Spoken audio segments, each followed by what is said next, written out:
Olá, pessoal! Eu estou aqui novamente para falar agora sobre os desafios da gestão de pessoas.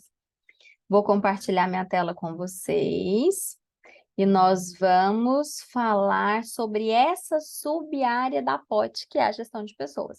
Lembram que na última aula eu disse o seguinte: a gestão de pessoas é um braço da POT. A gente tem uma ciência, uma linha da psicologia que se chama Psicologia das Organizações e do Trabalho, que ela se dedica a entender os fenômenos humanos no mundo do trabalho. Ela é uma filha da psicologia social, da psicologia que estuda os fenômenos de grupos.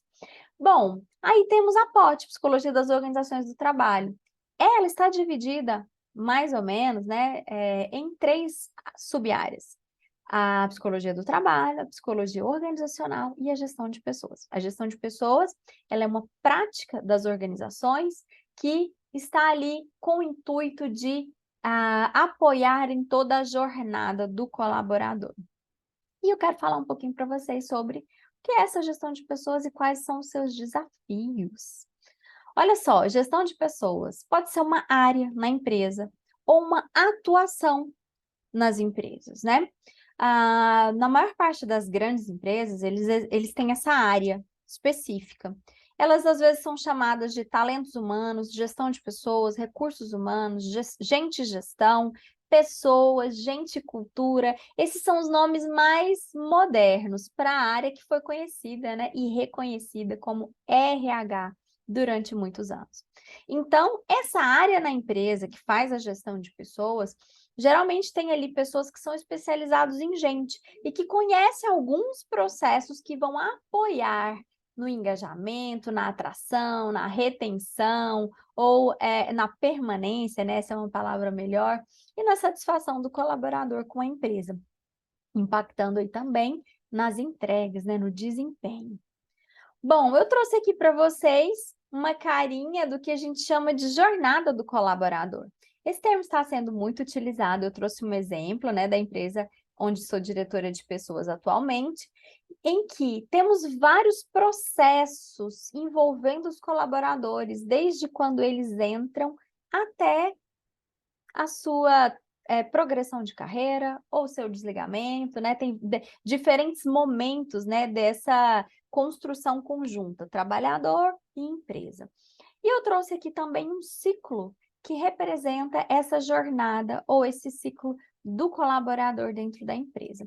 Tem uma área grande que se chama atração e seleção.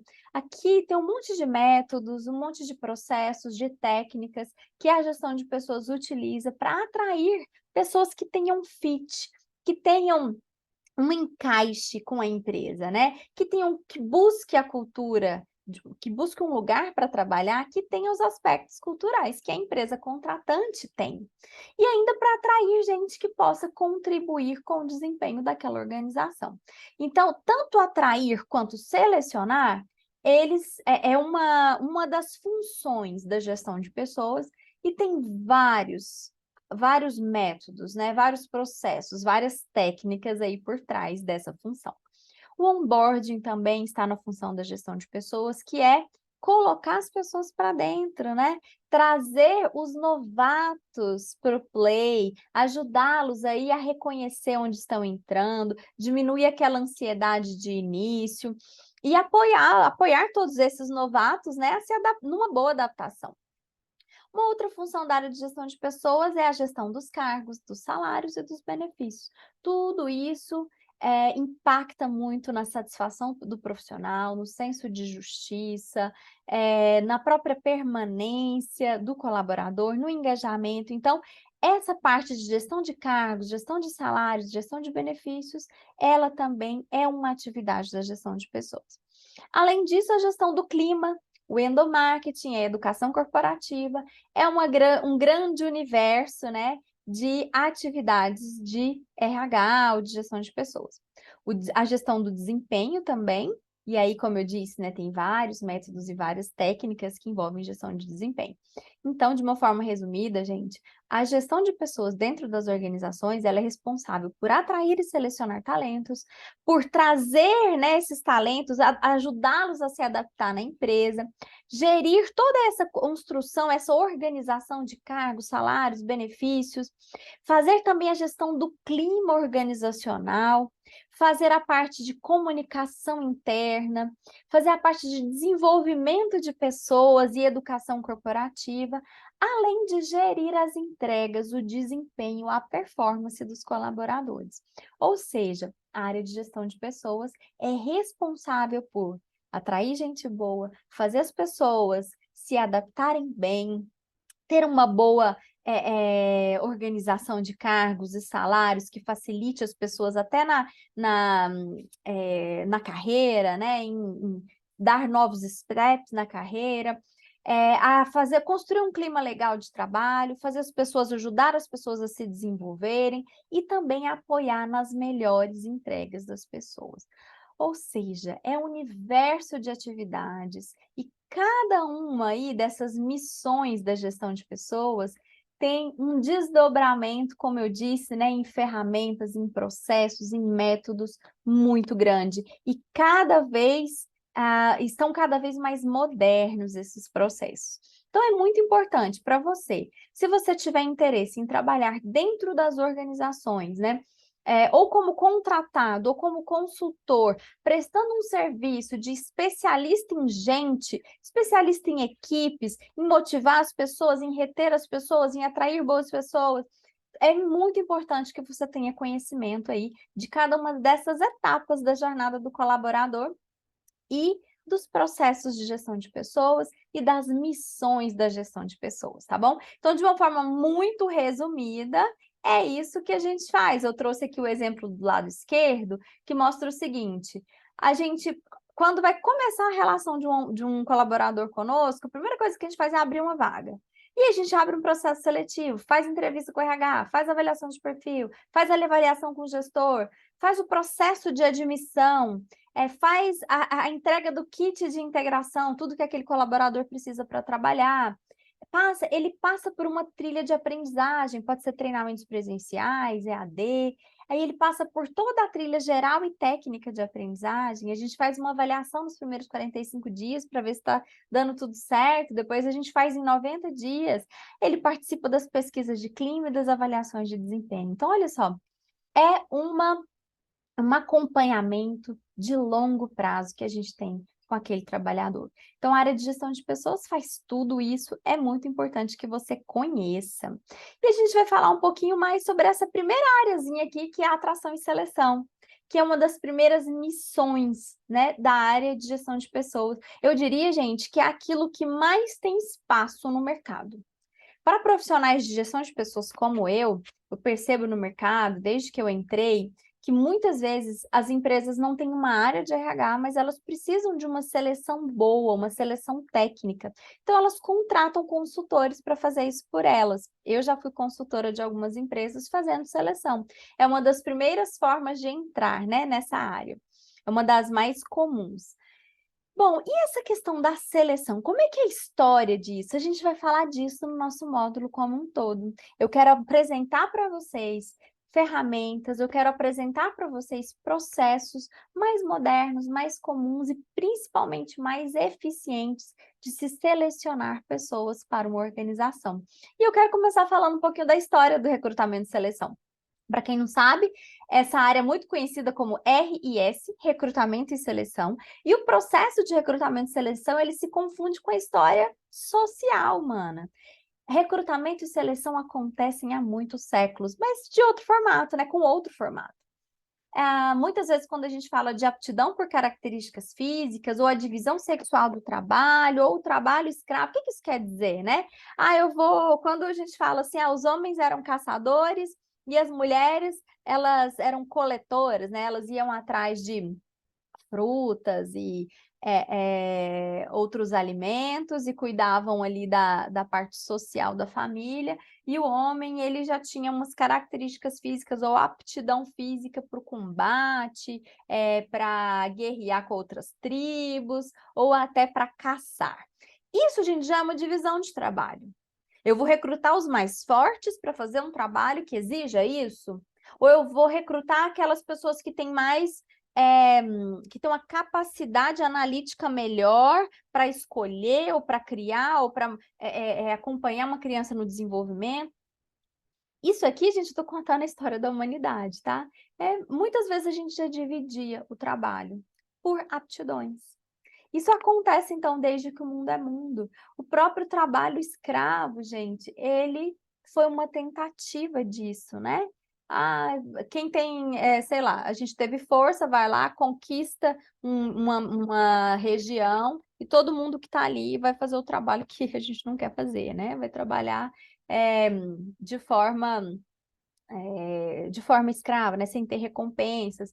Então, era muitas vezes, né, os escravos vinham de guerras, eles eram rendidos em guerras. Então, existiam formas de se separar o trabalho, desde sempre. Quem vai fazer isso, quem vai fazer aquilo. Porém, o processo de industrialização, ele introduziu alguns novos parâmetros de escolha para o trabalho. Esses parâmetros eles foram aperfeiçoados enquanto a psicologia se consolidava como ciência, né, no século XIX. Então, quando a gente colocou todo mundo para trabalhar dentro de um ambiente, né, dentro de uma empresa, dentro de uma indústria, e existe um processo ali a ser executado, isso acabou criando uma necessidade de não só treinamento para essas pessoas, quanto parâmetros para a escolha de quem conseguia trabalhar ali. A gente fala do Hugo Mustenberg como o pai da seleção científica de pessoas, né? Ele falava muito sobre o processo de seleção, inclusive, não só para indústrias, mas também para os exércitos. Existia algumas formas de se selecionar para as diferentes áreas, né, de um exército nos períodos de guerra, isso foi muito comum. E recrutamento e seleção hoje, gente, existe muita literatura informativa que orienta os procedimentos, mas tem poucos textos com reflexão teórica e crítica sobre o tema. O que isso quer dizer? A gente tem muito teste, né? E aí tá lá, tem o teste tal, tá aqui como aplicar ele, faz um curso. Mas qual que é a importância dele no processo de recrutamento e seleção como um todo? O que dá certo, o que não dá nos processos seletivos? A gente tem pouquíssima literatura que fala disso. Inclusive, toda a literatura de recrutamento e seleção, ela é muito envolvida com a literatura de avaliação psicológica. O que a gente consegue mensurar no ser humano antes dele iniciar um trabalho que consiga dar informações para a gente úteis de como ele vai se desempenhar no futuro? Que consiga trazer um poder preditivo de como ele se desempenhará nessa função. A gente tem muito poucos estudos sobre isso, gente. Eu vou trazer para vocês no final de semana o que a gente tem de estudos mais atualizados e muito da prática que a gente utiliza, dos retornos, né, que a gente tem nas organizações e que eu quero dividir aqui com vocês. Então, ela é uma das atividades mais executadas por profissionais de POT e de RH. Porém, é uma das áreas menos pesquisadas pela literatura científica, tá bom? Fica aí a dica para quem quer fazer pesquisas, essa é uma área que necessita muito de pesquisa. Bom, o que mais? As forças de mercado, gente, as forças de mercado, elas são muito importantes para o sucesso de um processo seletivo. Olha só, o maior ou menor rigor nos processos seletivos, ele varia conforme a facilidade ou dificuldade de encontrar candidatos com requisitos necessários para ocupar o posto de trabalho. Então, uma vaga é mais fácil ou mais difícil de ser trabalhada a depender da facilidade de encontrar gente disponível. Gente com aquelas competências que eu preciso, né? E a necessidade de processos de recrutamento e seleção, ele se dá devido ao grande descompasso que existe entre o número de postos de trabalho e de pessoas que precisam de sustento, ok? Como que a gente pode dizer isso? Olha só, tem muita gente precisando trabalhar. muita gente. A gente está aqui no Brasil, um país que tem uma grande, né, distorção aí, diferença entre as classes sociais, né? Então, existe um abismo social. Tem pessoas e áreas e cidades com muito mais dinheiro disponível do que outras. E a gente fala muito isso em recrutamento e seleção. Tem muita gente precisando trabalhar. Mas, até por uma questão social de escolas, de educação possível, né? De alcance aí da educação por todos, como a gente tem um sistema educacional muito ruim e uma diferença social muito grande, a gente ainda tem muito poucas pessoas qualificadas para empregos. Então, existe muita vaga de emprego, mas existe muito pouco desenvolvimento ou muito pouco recurso destinado a desenvolver pessoas para ocupar esses cargos. Então, porque existe esse descompasso, muita vaga exigindo conhecimentos ou muita vaga exigindo competências e muitas pessoas querendo, mas sem o acesso a esse desenvolvimento. Por isso a gente precisa fazer o recrutamento, por isso é necessário fazer o recrutamento e seleção. Tem muita gente para pouca vaga. Então, o processo de recrutamento e seleção começou assim.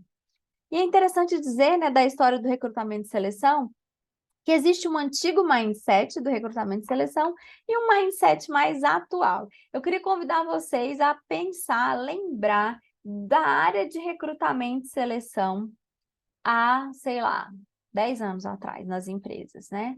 15 anos. Eu comecei há 16 anos em recrutamento e seleção. E como é que era um escritório de trabalho de alguém que trabalhava em RH? Eu me lembro que eu trabalhava numa consultoria nessa época e uma coisa era muito interessante, cheio de papéis, cheio de currículo. A gente tinha pastas e pastas de currículos. E a gente escrevia o nome desses candidatos que a gente triava, o telefone e entrávamos em contato por telefone. Senhor fulano, aqui é da consultoria tal, a gente tem uma vaga de trabalho assim, o senhor tem interesse em fazer uma entrevista? Aí as pessoas iam até lá, a gente aplicava alguns testes presencialmente. E aí, se dava certo, a gente ligava, ah, legal, o senhor foi aprovado para essa vaga. Se não dava, a gente ligava, olha, infelizmente, para esse momento, o senhor não foi selecionado, tal, tal. Olha só, se a gente for numa área de recrutamento e seleção, de qualquer departamento de gestão de pessoas hoje, a maior parte das empresas, né, tem uma outra cara. Primeiro, o currículo impresso é muito pouco utilizado. A gente tem formas de acessar o perfil das pessoas de forma mais em redes sociais, no LinkedIn, ou então o envio das informações é totalmente digital. Entra no site, cadastra seu currículo, ou então me manda seu currículo por WhatsApp. O contato é muito feito por e-mail, WhatsApp, o feedback é feito por ali. Então, muita coisa mudou, a tecnologia avançou muito. E não só a tecnologia, gente, a forma da gente avaliar, da gente olhar para o recrutamento e seleção. Eu falo que o mindset antigo de recrutamento e seleção é aquele que pensava que as pessoas tinham habilidades e capacidades fixas. Ah, eu quero achar alguém que seja bom nisso, aí eu vou procurar esse alguém. A mentalidade atual de recrutamento e seleção entende que as habilidades e capacidades, elas podem ser desenvolvidas. Então, eu quero entender quem tem mais potencial para desenvolver essa competência, entendeu? Então, o mindset atual ele tem esse olhar, o olhar para o potencial. Quem fazia recrutamento e seleção antigamente era mais voltado para a experiência. Hoje nós somos mais voltados para o potencial dos candidatos. Então, olha só, eu trouxe aqui para vocês algumas reportagens do ano de 2023, né? Especialista em Talent Acquisition, né? O que que faz esse profissional? A gente está se especializando cada vez mais. A gente fala aí de Tech Recruiters, né? Os recrutadores tech, os especialistas em aquisição de talentos ou de talentos raros, os headhunters de executivos raros. Isso é muito interessante, que tem se tornado uma profissão de nicho, né? Muito específica. E ainda, né, uma outra reportagem que saiu na Forbes, né? Como é que a gente vai navegar nessa aquisição de talentos de tecnologia no cenário de 2023? Como é que está isso? A gente passou anos aí, o ano de 2021 e 2022 foi de apagão de mão de obra de tecnologia. Como é que eu vou recrutar essa pessoa? Como é que eu vou atrás? Como é que eu vou seduzir esse profissional para trabalhar comigo? Gente, isso é uma arte, isso é ciência, a gente precisa estudar muito, tem muitas técnicas, tem muitas formas da gente atrair gente boa, recrutar e selecionar bons perfis para a organização em que a gente trabalha. Trouxe uma frase aqui para a gente pensar, né, no finalzinho dessa aula, que é o seguinte: a similaridade entre o que se mede nos instrumentos de seleção e o que se espera do comportamento no trabalho aumenta a validade do processo seletivo. O que quer dizer isso, gente? O que eu vou utilizar para medir comportamento ali na seleção tem que estar muito afinado com o que eu espero daquela pessoa no trabalho. Por exemplo, eu vou dar um exemplo aqui para vocês entenderem a profundidade dessa frase. Eu vou contratar uma pessoa para trabalhar com planilhas no Excel. Vai ficar ali fazendo um monte de teste de concentração, né? Vou passar o dia colocando dados, entendendo dados. E o que acontece? Pode ser que em algumas pessoas em processo seletivo, olha só, o que eu preciso? De uma pessoa que tem uma concentração ali, né? Uma capacidade de atenção concentrada boa, que tenha uma capacidade analítica boa. E aí, no processo seletivo, eu faço um teste de personalidade. Pode ter impacto? Pode. Mas será que tem muito impacto? Ou então eu faço um teste de extroversão e introversão. Será que tem impacto? Então, gente, o que eu tenho que medir no processo seletivo é o que eu vou precisar no dia a dia de trabalho daquela pessoa. E é isso que a gente vai conversar durante todo este módulo de instrumentos, avaliações, ferramentas de medida voltadas para a gestão de pessoas e recrutamento e seleção. Eu espero que vocês tenham aprendido aqui um pouquinho comigo. Nós vamos nos encontrar um final de semana todo, mas eu estou aqui hoje para dizer que a área de gestão de pessoas é uma área muito importante da POD. E uma das grandes missões da área de gestão de pessoas é o recrutamento e seleção. Para a gente fazer um bom recrutamento e seleção, existe muita técnica envolvida, existe muito processo interessante envolvido, existem muitas ferramentas e instrumentos aí que a gente pode utilizar, tá bom? Espero que vocês tenham gostado e a gente se vê em breve.